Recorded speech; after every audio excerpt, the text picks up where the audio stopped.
वालेकुम नाजरीन व सामाईन, आपका हमारे ATR उर्दू चैनल में खैर मकदम और इस्तकबाल है। आज हम आपके सामने अफसाना प्रॉमिस का खुलासा पेश करने वाले हैं। जैसा कि आप जानते हैं कि अफसाना प्रॉमिस जिलानी बानो का लिखा हुआ एक अफसाना है। अब इसी तरह से जैसा कि यहाँ पर हम लिखे हैं, इसी तरह से आपको एग्ज़ाम में भी लिखना है। अगर खुलासा पूछा जाए और यहाँ से आपको जो उसके कैरेक्टर्स हैं, उस अफसाने में जो चीज़ें पेश की गई हैं, वो भी हम बताएंगे आपको। तो आप इसको बहुत ध्यान से देखिए। अफसाना प्रॉमिस बहुत अहम अफसाना है। इसके कई सवालात पूछे जाते हैं। सबसे पहला सवाल तो यही पूछा जाता है, प्रॉमिस का ताल्लुक किस सिन्फ से है। तो आप देख रहे हैं ये अफसाना सिन्फ है, उसी से इसका ताल्लुक है। अफसाना प्रॉमिस किसका लिखा हुआ है, तो जिलानी बानो का है। या फिर ऐसे सवाल पूछा जाएगा, शामिल निसाब जिलानी बानो का अफसाना कौन सा है, तो प्रॉमिस है।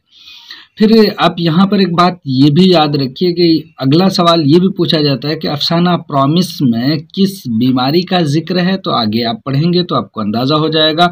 अफसाना प्रॉमिस का कैरेक्टर कौन है, किरदार कौन है, वो भी पता चल जाएगा। और उसका मरकज़ी किरदार कौन सा है वो भी आपको मालूम हो जाएगा। बहुत शॉर्ट सा है, उसको पूरे वीडियो को देखिए, लाइक कीजिए और शेयर कीजिए।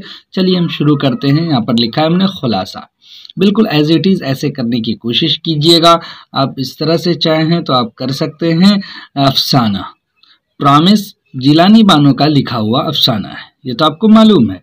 उसका मरकज़ी किरदार अम्मू नामी एक औरत है। उसके 4 लड़के हैं। लड़के का नाम बता रहे जमशेद, खुर्शीद, रशीद और सबसे छोटा बेटा हमीद है। और अम्मू और उसके शौहर ने सभी बेटों को आला तालीम देकर डॉक्टर और इंजीनियर बनवाया। अलबत्ता वालिदैन के लाख जतन और सई के बावजूद हुसूल तालीम के बजाय सियासत में दिलचस्पी लेने लगे। कौन? ये हमीद। बड़े बेटे अमेरिका में रहने लगे, फिर हमीद भी मिनिस्टर बन गया। यानी तालीम से दिलचस्पी नहीं होने की वजह से उन्होंने सियासत में दिलचस्पी ली और यहाँ तक कि वो कह लीजिए कि मिनिस्ट्री के ओहदे तक पहुंचा और सब बेटे उसके गोया के कामयाब तर निकले। ज़ह किस्मत, अम्मू को कैंसर हो जाता है। यानी देखिए कि कैंसर मर्ज का जिक्र है इस कहानी में। बेटों ने उसकी खिदमत और देखरेख के लिए ख्वाजा बी को रखा। ये नौकरानी है, नौकरानी का नाम पूछा जाएगा तो आप ख्वाजा बी बताइए। इधर मर्ज बढ़ता गया, उधर बेटों की मशगूलियतें बढ़ती गईं, यहाँ तक कि गुफ्तगू भी कम होने लगी। चारों लड़कों ने प्रॉमिस किया कि माँ को कांधा ज़रूर देंगे, लेकिन ये अहद पूरा न हुआ।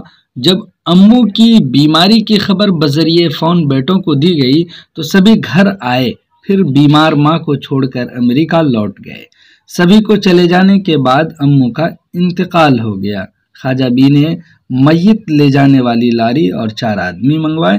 इस तरह से उसके कफन दफन का इंतज़ाम हुआ। गोया के बेटों ने एक अहद किया था, प्रॉमिस किया था कि हम अपनी वालिदा को, अम्मी को कफन देंगे, लेकिन वो ख्वाहिश उनकी पूरी नहीं हो सकी। खैर, इस कहानी में यही सारी चीज़ें हैं। आपको पूछा जाए कि उसके बेटे कहाँ रहते थे, कौन सा बेटा मिनिस्टर बन गया था, तो आपको मालूम हो गया कि एक बेटा उनका मिनिस्टर हमीद बना था। उसके अलावा सभी अमेरिका में रहते थे, डॉक्टर और इंजीनियर थे।